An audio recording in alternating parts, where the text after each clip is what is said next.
You know that feeling when you finish a conversation, say something perfectly reasonable, and 5 hours later you're still on the couch replaying the whole scene frame by frame like you're the director of your own failure? You're not looking for mistakes.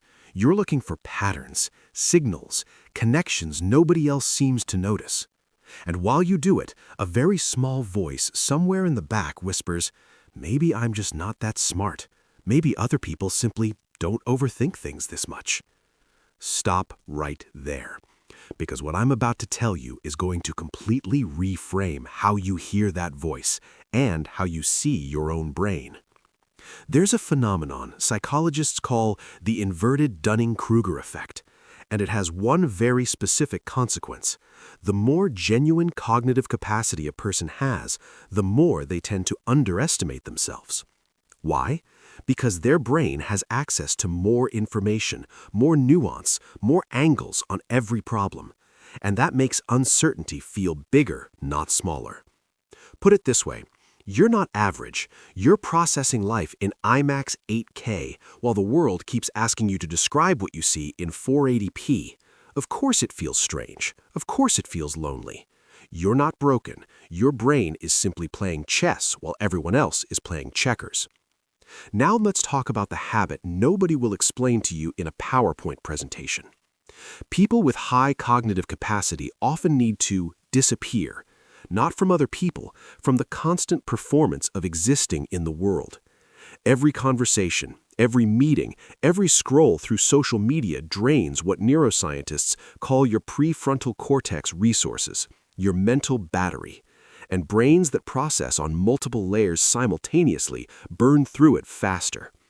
Silence isn't isolation, it's internal co-regulation. It's your autonomic nervous system stepping out of social alert mode and finally returning to baseline. When you're alone at home, noise off, no one's gaze to manage, that's not pathological introversion.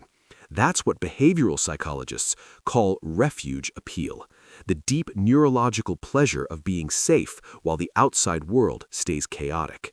Your home isn't where you hide, it's where you finally get to stop performing. Here's a detail that changes everything. Neuroimaging studies show that brains with greater connection density in the prefrontal cortex, the region responsible for analysis, planning, and self-regulation, have a different relationship with the reward system. Where most people run primarily on impulsive dopamine, these brains blend dopamine with acetylcholine, a neurotransmitter tied to sustained attention, deep learning, and reflection that doesn't know how to turn itself off. That's why you can't just switch off. Your reward system is literally wired to keep processing. That's not a factory defect, that's a different architecture. There's one more thing worth naming. People with this cognitive profile often act as cultural translators.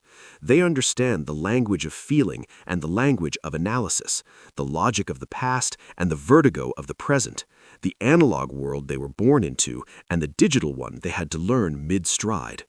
If you grew up in the hinge between two eras, if you remember both the boredom before screens and the whiplash of the internet arriving, your brain learned to live in two worlds at once. And as costly as that is, it's a real evolutionary advantage. You're not too much for one world. You're a bridge between worlds that hasn't figured out how to thank you yet.